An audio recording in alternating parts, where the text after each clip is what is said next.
game, and that means that we could get in for something. Find that little weakness and exploit it. That's what the Wolves need to do here. And, you know, Lee and D-Man has kept referring to Gambit as the Russian overlords. And we'll see whether or not this matchup puts these Danish puppies into the Wolves that, you know, they've their namesake. Will they be able to pull ahead? So defensive starts at the beginning, a number of pings coming up from the Copenhagen Wolves, spamming both of the entrances to their Wraith camp as well as their blue buff, and it doesn't look like we're going to have any early aggression. Teams playing really, really safe and controlled in these early stages. Well, looking down the summon spells, there are a couple worth noting here. Darian on Vladimir has that ghost in, which we see mostly on the Vladimir, but a flash as well. So really got that movement speed plus the ability to escape, or even get in there to get the ulti down and what have you. Genji also opting not for a flash, but for ghost and cleanse, so that he can move away quickly and also cleanse anything off coming his way. Edward picking up the ignite. Well, I mean, he is, as I said, one of the more aggressive supports. He likes to secure kills. He loves to secure kills more than anyone else in the world. So we'll see if that helps him do so.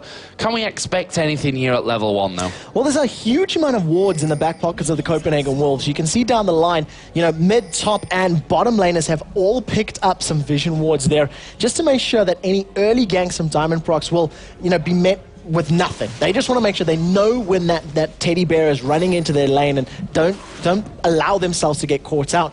The Wolves are coming into this lane just to disrupt the double golems, preventing both Genji and Edward from getting the level 2 very early. They pretty much just show their faces and back away, so they don't take the golems for themselves, but at the very least they interrupt Genji and Edward. And it's good to see a little bit of planning and some thought going into that. Kautard going from the mid lane to the AD and saying, well, this is what we want to do at this very early stage of the matchup. Well, in the jungles, we saw Svenskeren there starting off with his blue. Going to be going smiteless for that one. Diamond, same thing over on his side of the map, so nothing really new there. And the question, like you said, is how are they going to be able to handle, I think, more Edward than Genji in this bot lane. I think that's the really important part of that one. Middle lane for Ellenlord coming in. Does, in the end, get himself to play in Season 3. Obviously, didn't quite make it there with alternate, but he's managed to sneak in as a substitute here, which I guess is fitting for a guy who had the highest elo in the world in Season 2, that he should be involved in some way, shape, or form. We just weren't going to have to wonder how he's going to do. And what an awesome place to display, your individual abilities. See if you can actually get ahead of Alexic, arguably one of the best AP mids in Europe. We were talking about this bottom lane very briefly, and I just want to quickly talk about how they can handle Edward. It's really going to come down to Deficio trying to catch them out. Kautard being a little bit out of position there. You can see him being chased away, forced to run a super long way around. He does manage to quick draw over the wall and save some time, but if Deficio can catch either Sona or Cogmore, in these early stages, once there's a little bit more attack damage on Kautard's Graves, they can burst them down very, very quickly.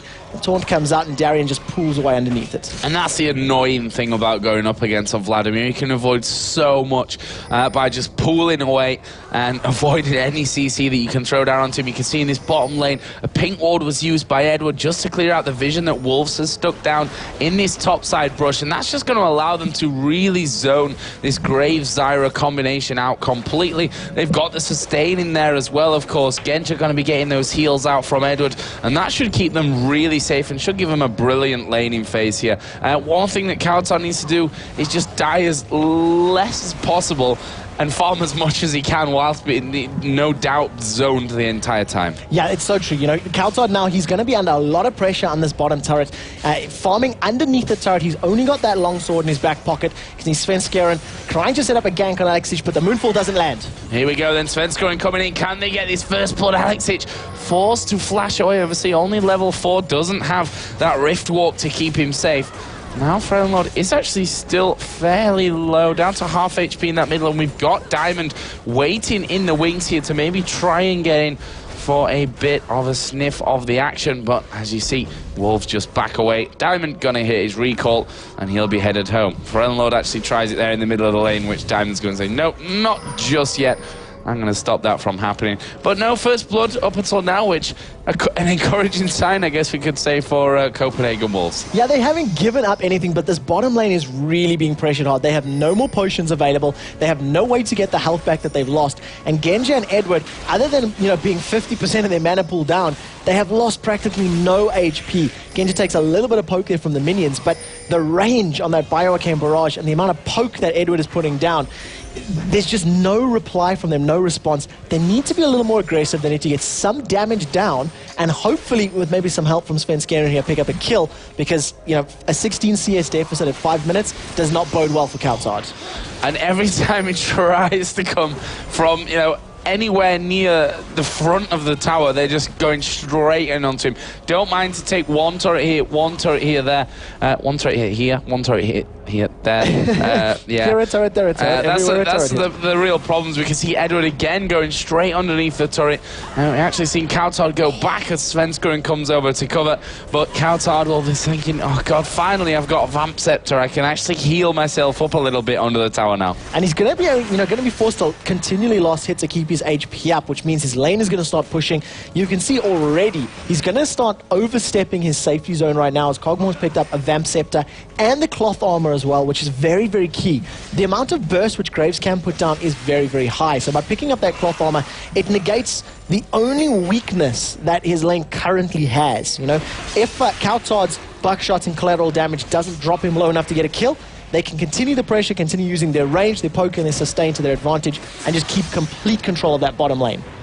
See here in the top lane, so it's not really touched on up until now. Darian up to level 6, working his way into that position where, around level 9 he really gets to his strongest level. That bit of an immovable object by then, but so far he's having a good time of it as well. Nigod Bro not really being able to do too much damage to him. Svenskeren being a little bit busy with having to look at the other lanes as well because of that pressure that GMB were putting in on the bottom. But you can see now Kautard and Officio have finally had the nerve to step out a little bit. That Vamp Scepter, a few more pots, giving Kautard that bit of a safety net. But false security can sometimes be a real enemy. Yeah, we'll see how they decide to play this, because they're approaching that ultimate level right now where they can put the full combo of everything down, get the Stranglethorns, the Buckshot, the Collateral all together. And, with Pharrell playing Diana, if he decides to come down to one of these lanes, either the top or the bottom, it's a great ganking champion.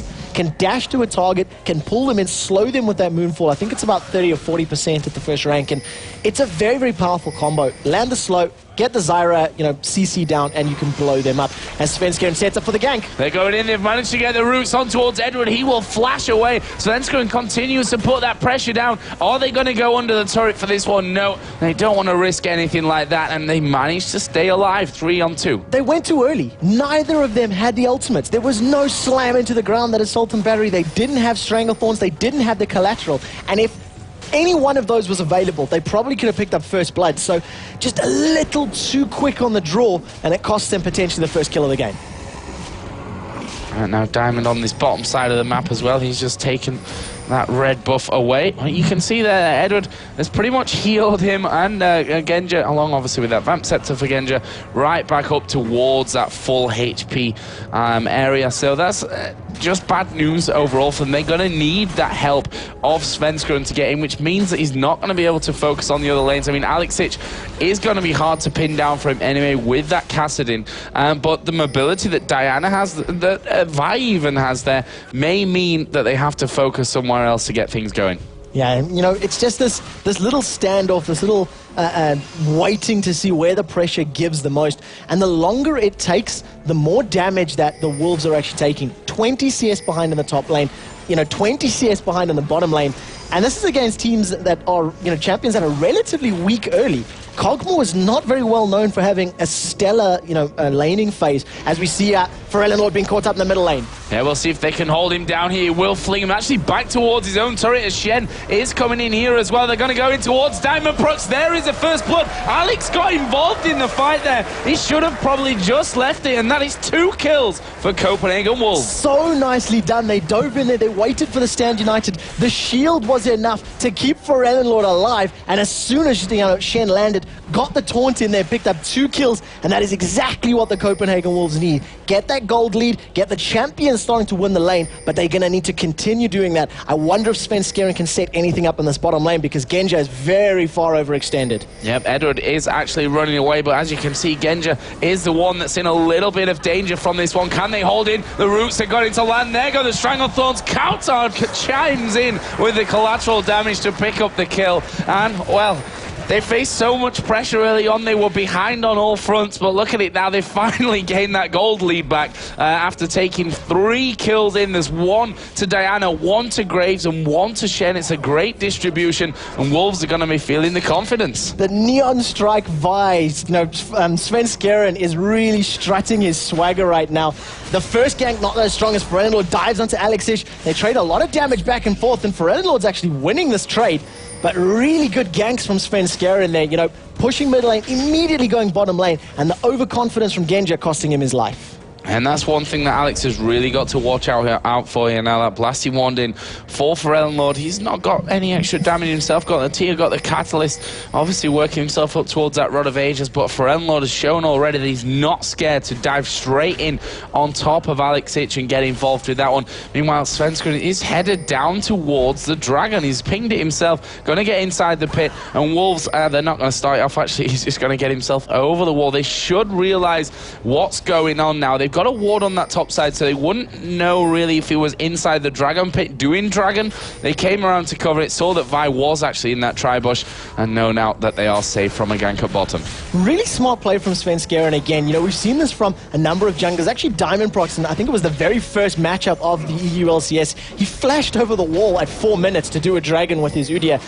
We've seen that the Vault Breaker just dashing through walls time and time again to get away from the vision. Godbro's taking a lot of pressure in this top lane, and there's no ignite for Darien, but with a Hemo Plague, it could be enough damage to pick up a kill.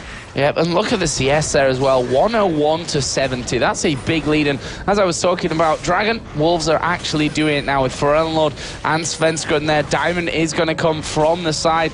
Notice that they've started that Dragon off. It's below half HP already. We do have Smite up for both junglers, and it is going to be picked up there by Diana as they engage in on towards Diamond. He's going to do his best to get away. The Rolling Thunder, he is there. He throws on the ultimate. Those Thunder Claws slamming into the ground, but Svenskeren forced to flash to safety. Going to charge up that Vault Breaker and close the gaps. Ferenlord's gotten very brave. He's dashed in. Double Lunar Rush, but his HP is so low. One more Rift Walk will be enough for Alex Ich. Wait for the cooldown. Ferenlord goes back in with the shield. The Pale Cascade keeps him alive a couple of seconds longer, but in the bottom lane, Genja blows up Kautar. Yeah, Kautar going down. That's the real danger. We've seen it so often already in the EU LCS that these more unexperienced teams, they have no problem with getting into the lead in games. The problem that they have is keeping that lead and even more, pushing it in towards a victory. And Gambit Gaming just showing their experience and saying, well, we know how it is to be behind. We've faced this situation a million times as a team against all kinds of different play styles, and we know exactly how we're going to come back in. It was a questionable decision going on to Volibear as well. That was a full health Volibear with his passive most likely available. And, okay, fair enough, Diana has a lot of damage. Vi can put a lot down once she starts proccing those denting blows, but to fully think you're going to burst down a Volibear in a couple of seconds is a little bit brave. So I think chasing him into the jungle was the mistake that they made, and if they can just keep themselves in check, making sure they don't overcommit and knowing when to back away, they can definitely, pick up another kill and start pulling themselves back into the lead as we go into a replay. Yeah, this is the kill that we missed down in this bottom lane. Obviously, Kautar went down earlier on. Genja actually got rooted up at the start. Kautar, though, getting hit by the crescendo, used his barrier, but it just not enough there in the end to finish off, and it was one final blast of the ultimate from Genja that secured it. I love that. It's such a dramatic play. The living artillery flying down in the very last second. I just keep hearing Zuna in my head, get sniped, get sniped. At the moment, 3-2, Copenhagen Wolves 1,000 gold behind. Svenskeren's going to grab his red buff before trying to set up any ganks, and there was the tower in the top lane going down, so Godbro with a 40 CS deficit, hopefully going to use the ability to stay on his inner turret and find the time to farm. And if you look quickly down the items here, the revolver was picked up earlier on by Vladimir with those sorcerer shoes. Now he's got that needlessly large rod in there as well. So Shen, if he wasn't having problems with him before in that top lane, it's going to become even worse for him. Now got that giant spell in there as Edward goes to put a ward down. There are 3 of them there though. Svenskeren going to lock him in, and Edward going to fall victim to that old support rule of just putting a ward down, guys. Just putting a ward down, and they combo the ultimates perfectly, picking their kill up. Deficio still has his Stranglethorns available. Now, Forellinord was caught out in the middle lane. You can see that his flash is burned. Just recently got on cooldown. And while that fight was happening, it looked as though Diamond Prox had caught him out, tossed him a little bit further backwards, and Forellinord's going to be a little bit careful in this middle lane now. He doesn't have flash as that little safety barrier. Does have 3 ranks into that cascade, so his shield is looking pretty strong. But luckily, with Svenskeren around, Gambit Gaming do not decide to put pressure on that turret.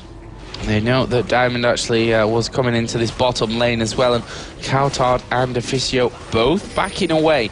So the kills, again, to look at them, 1 for every man over on Copenhagen Wolves outside of Vi, who, well, picked up an assist for all 4 of them anyway. So not going to be too unhappy with how that one's gone, as Forellinord once again dives in towards Alexic. Alexic actually winning out the fight, but Svenskeren is coming in there as well. Will Forellinord be able to get away? Yep, he'll stick his shield on and say, not today, mate. You're not finishing me off this time. Cooldown saved Alexic in that engagement because Svenskeren did not have Assault and Battery. If he could have locked Alex down, it obviously would have been another kill going their way. And with the Copenhagen Wolves spreading the love as far as the kills are concerned, 1 for each of their champions, including their support, it can only help them. The thing is, they need to keep doing this, because even though they've got the kill advantage, they're a tower down and they're behind on gold. A lot of their lanes are falling really far behind in CS. I mean, God, bro, a 50 CS lead is immense. And now they're coming in onto Darien, though, on this top side. Where is that Assault and Battery? Again, not quite up and available. And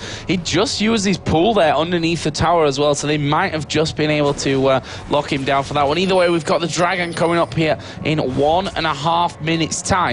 Now, let's see who's the first to react to that one. We see the pink ward put down by Deficio. That's going to allow them to clear out the vision that Edward put down a little bit earlier on, as they obviously want to try and get Svenskeren once again into this bottom lane. They both have a killer PC-AD. He carries Bloodthirster. He's already done for Coutard. Not quite at that point yet, just for Genja. He does have the BF Sword and that Vamp Scepter, though.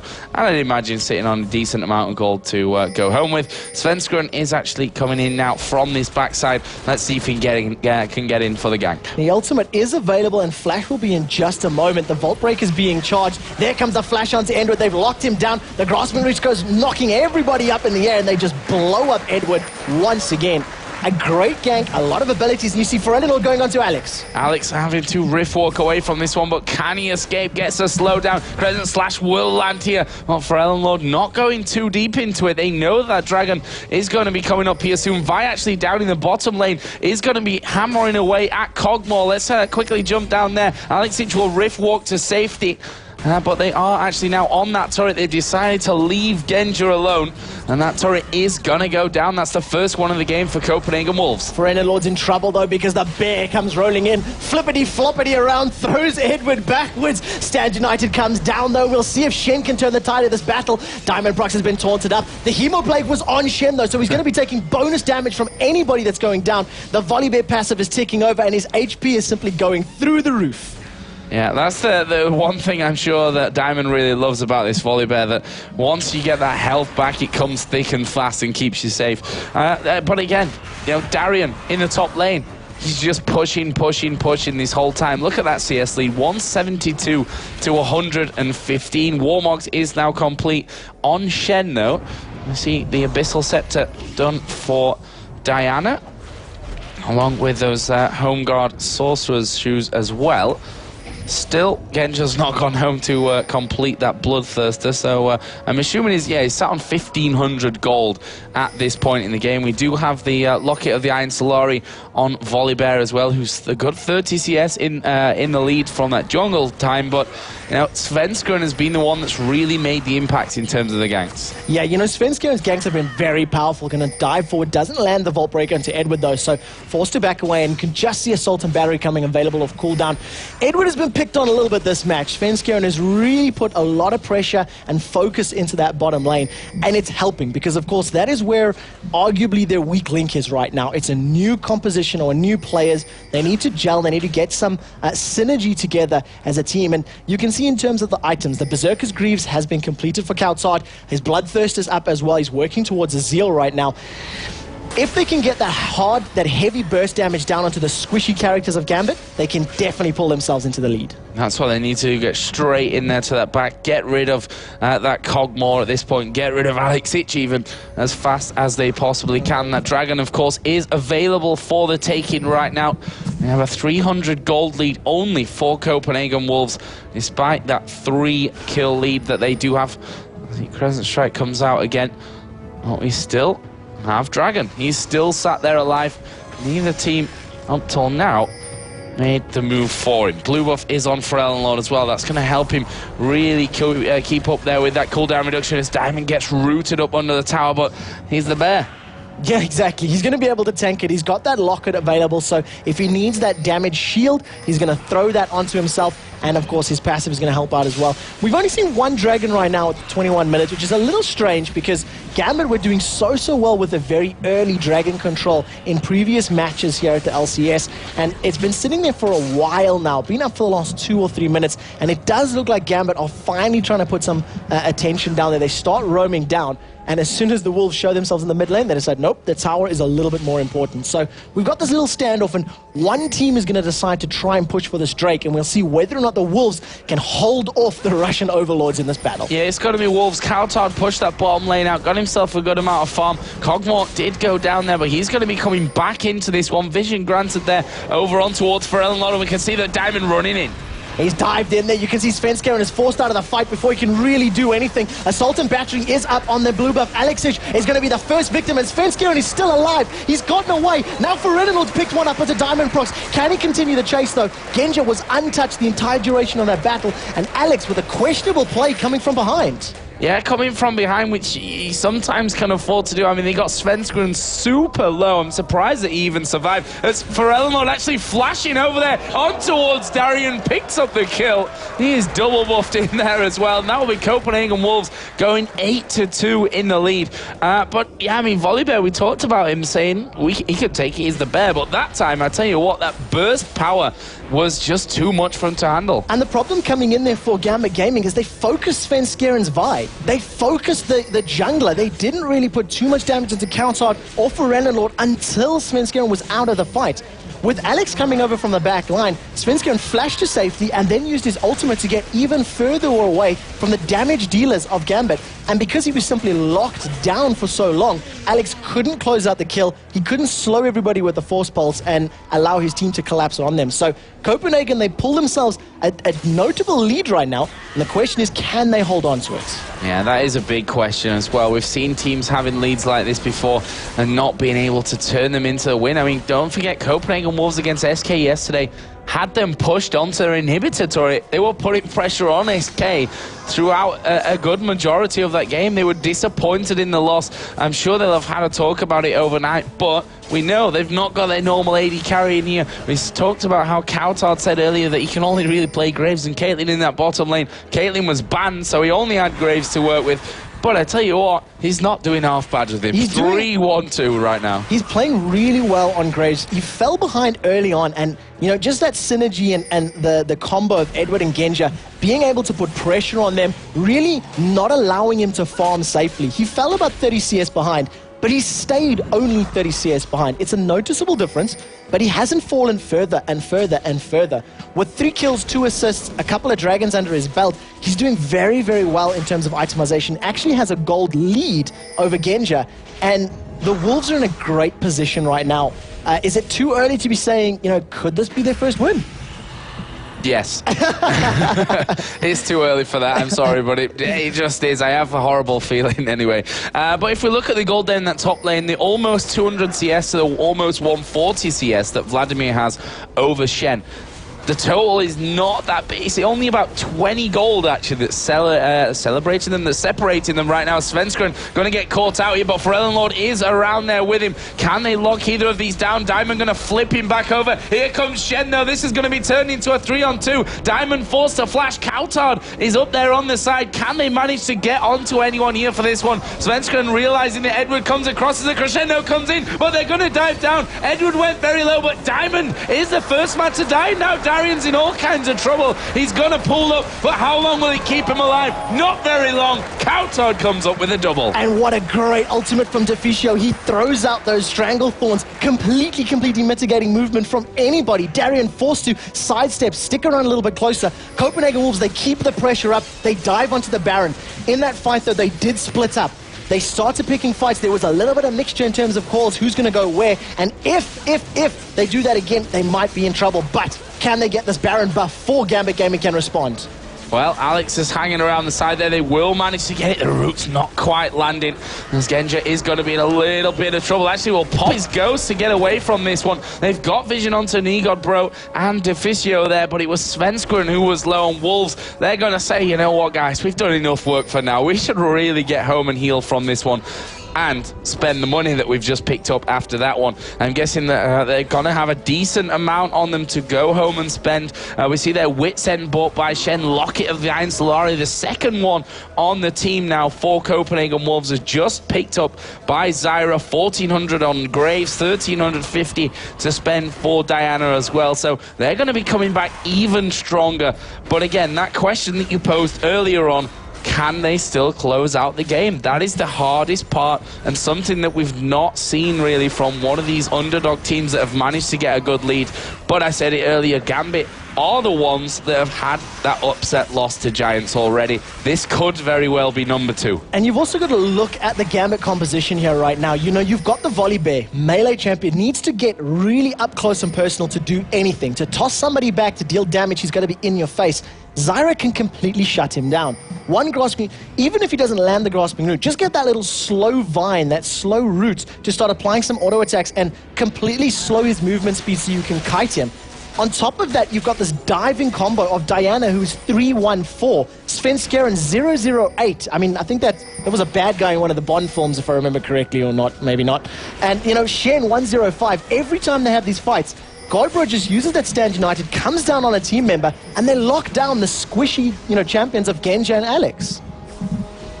Right now, they've just taken that inner turret down in that middle lane, and there's 25 gold just before the pink ward actually runs out of time there. Always a bonus to have under your belt. What items have we seen finished on that last go home? I said that Diana had a decent amount of gold to spend. Rabadon's death cap complete for her. We got a pickaxe added into Kautard's arsenal here. You know, the test in the qualifiers was really impressive. We were talking about this a little bit on off air earlier on, that the test so far in the European LCS has not really hit that same level that we saw in the qualifiers. And he might not, because if Kautard plays like this in the next game as well, they might just have him on full time. Well, potentially they're getting Bjergsen back next week. You know, they've had Forellenlord here, who's now their sub and doing so incredibly well. It's a difficult question that the Copenhagen Wolves will need to answer. Darren is in the bottom lane, and the Wolves are going to try to put some pressure onto this inner turret. They take around 30% of its HP away with just a single creep wave there. Good pressure from them, and we'll see how they can handle this next push. Let's see, that Baron up team is going to be scary going into the team fights. And I'll tell you what, Genja can't afford to be that far out. There's no way that they can allow anything to land on him, because if they get the slightest bit of crowd control onto him, they are going to dive straight for that Kog'Maw. And then Gambit will be in some real trouble. One thing that they're doing a good job of now, though, is making sure that those waves don't last too long and that Wolves can't push too much pressure onto that inner turret. But Svenskeren waiting off towards the side. They're going to come in once again, get rid of the Gambit wave. And can they get those final few hits off? Dangerous play here underneath that turret. I still think from Gambit, if they get caught out, this is going to be really, really bad news for them in the long run. And guess what? We've got Shen doing what Shen does best, pushing this bottom lane out without the obviously the help of his team. but he has that Stan United. He'll just join straight in there and at the same time force someone to come down, which they've actually took Cogmore down there now, which I'm not sure is going to be the best idea. I definitely don't think that's the smartest of ideas. You can see Svensker and they're charging. They know that Cog is not there. We'll see if they decide to dive. He decides to just back away. Hemo play comes out from Darren. I wonder if they're going to chase onto this fight. It was mostly just, a counter initiation, but Darren looks like he's been caught. Hemo play did go down. We are going to see the Stranglethorns catch Diamond in that one. Darian going low. Here comes the Stan United. Diamond's going to go down. Darian gets rooted. That's 2 kills coming out for Copenhagen Wolves. They're going to be happy already with that one. They took the inner turret. They got 2 kills in the process. As I said, Cogmore nowhere near in that bottom lane. It was almost too easy for Wolves. The question is now, do they stick around too long? Cassidy does have the ability to just dive forward and maybe pick up some kills and any stragglers that are low. Svensker and wisely backs away. Lord has dropped so low. They get through the Pale Cascade. He's given up a death. They got a bit of damage down, but Genja is going to carry on with his chase. I don't think that was really needed whatsoever from Wolves. I think they could have just backed away from that, and we can see Genja and Alexic are going to be chasing in, and you're up against a Cassidy and you can't get away from that one. And there is the shutdown. Actually, a turret did just go down. Where was that one? That was in the middle lane, actually. The outer turret in the middle, and that is the 3rd of this game for Gambit. Their minions actually giving them a helping hand finally in this one, but I think that Wolves should have been happy with what they had. Those 2 kills, that turret taken down, I think they should have just left out completely there. That's the mistake that they made in terms of when they were playing SK Gaming as well. They didn't really know when to back off. They didn't have that clear call of, look, we've had the advantage, we cannot continue pushing, so I think it's time to back away to safety. I think this is going to be the first Dragon that Gambit Gaming have picked up this matchup, and Genja, as soon as he got into that fight, he does have that Infinity Edge, he does have that Zeal, and he's sitting on nearly 3,000 gold. He tore the HP bars apart, so if Genja is going to be in this next fight, the Copenhagen Wolves need to make sure they lock him down. That needs to be the target, because he's the danger man for Gambit Gaming right now.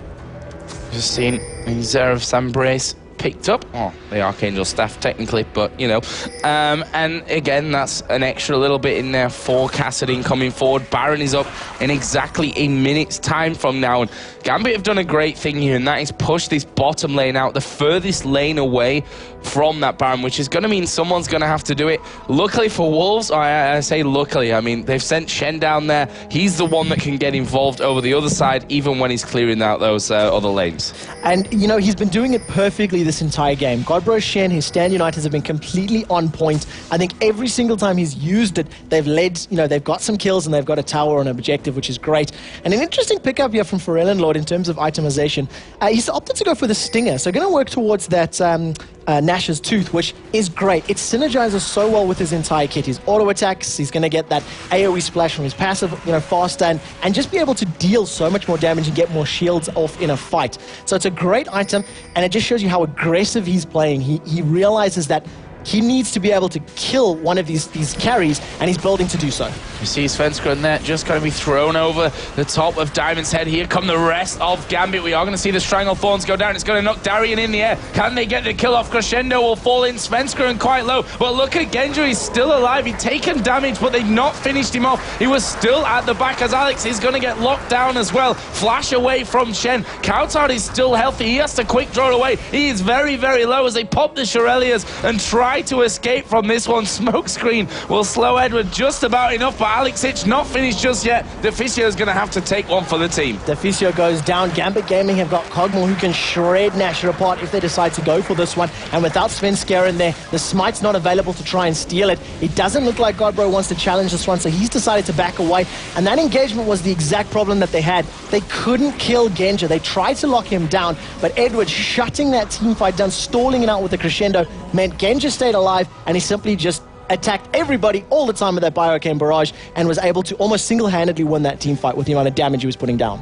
And that's the problem that they're always going to have here in this scenario, with not having the test, with having Pharrell and Lord subbing in for them. Their teamwork's never going to be at the level that it really should be, if you're going to take down a team like Gambit Gaming. And they've done so well up until now. They had that hole, which I think would have been miscommunication, to be honest, to keep pushing onto that inhib turret earlier. They lost 2 kills after it, and then they've just totally messed up that last fight as well. And that's the kind of, inch that you can't give to Gambit, because they will, win a game from that kind of thing. I also have to give, ask a question about Kautar's positioning in that fight. He was sitting on the other side of the blue buff wall, which meant he could continue attacking with relative impunity from the Gambit Gaming members because he was fairly safe. But it also meant he couldn't kill Genja. Genja was forced so low at the beginning of that fight before Svenskeren was forced out of it and killed.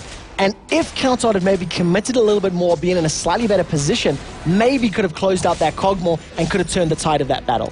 Yeah, he used his collateral damage really early on in that fight as well, and it didn't really connect like they've been having in those other fights, and it is a big chunk of damage to get out there. Obviously, Gambit now with that Baron buff on, you can see that they're moving eastwards on the map. Godbro in that bottom lane will have to retreat from that one. Gambit getting some wards down as they go through that Wolves jungle, and all of a sudden Wolves find themselves as the team on the back foot. We can see Vi charging up there, but decides to retreat, and they give away that inner turret. So that almost evens up the turrets 4-5. They're only 200 gold behind right now. That CS advantage just shining through in terms of making up for the global objectives. And with the Baron buff and that really sort of high damage, high committed team, having Cassidy going forward, having Volibear, even having Vladimir go in with the Hemo Plague, and then just, troll pooling out of it with the Sanguine Pool, of course.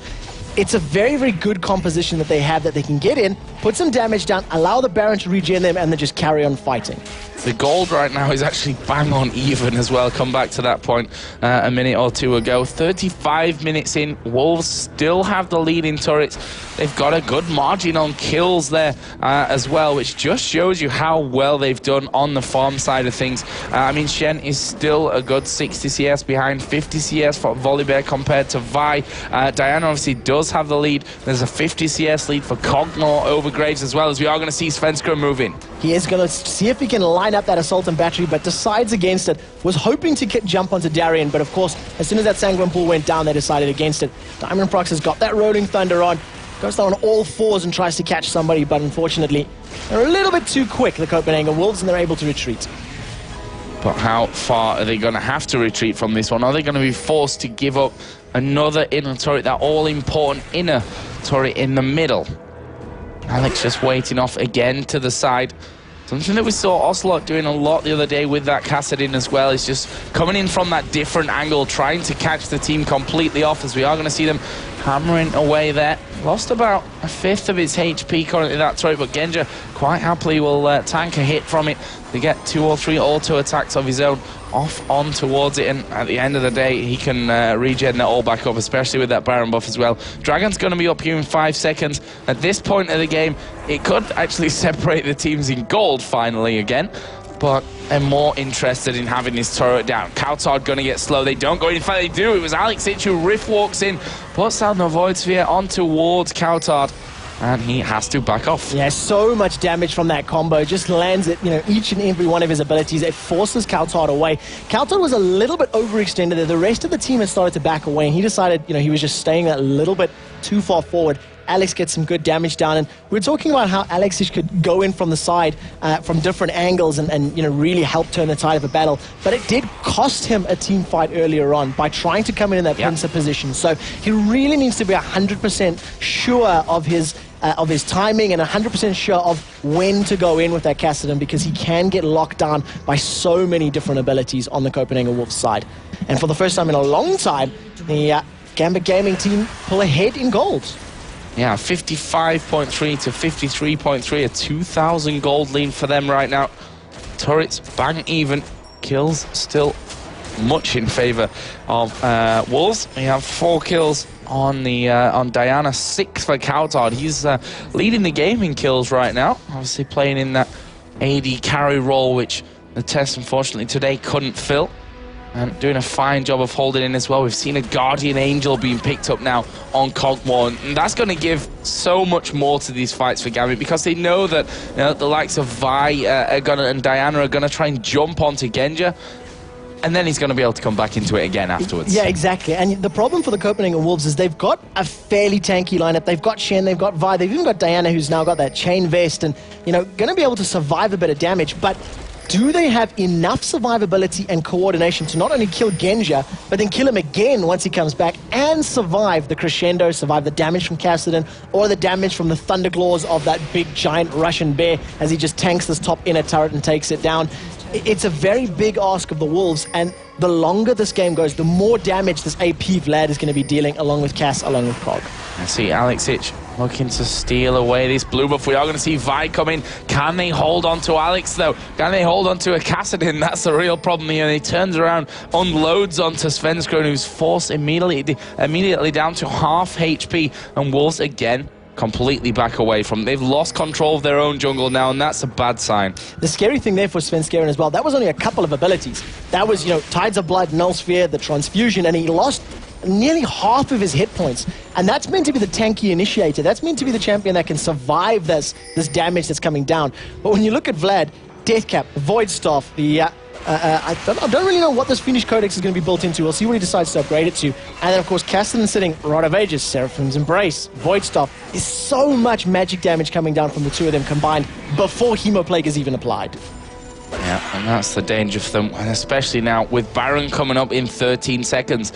They can't really afford to give this one away. We can see that Diana getting that Guardian Angel in there. That's going to at least give them some extra to work with. But can they get in for this Baron? That is the real problem that they've got on their hands right now. And Gambit looking to set up a bit of a trap. They've got good vision with that ward down there. Deficio is going to walk straight in. He's going to face check this one. Hemoplay comes in. Deficio forced to flash away straight over the wall as there comes a crescendo for Ellenlord. Going to have his Guardian Angel pop, but Kauton at the back here is doing a decent job of hammering away at them. Svenskron going low. Finally, we're going to see Shen moving around in the fight, but is this going to be enough? Godbro's going to go very low. Kauton is going to fall here at some point in the end. A double kill, a triple kill even for Alex Hitch there at the end. That is an ace for Gambit. Just no vision at all. They simply walked into it, and a good call from Darren. He drops the Hemoplague as soon as they were in range. Cogmore was close by. Everybody else from Gambit Gaming was close enough to close out this match, and with those huge death timers, Gambit Gaming are just going to tank up these last Nexus turrets and finish out the game to put themselves 3-2 in the EU LCS. I mentioned early on that I talked to Wolves last night after their loss to SK, and they were really devastated that it slipped away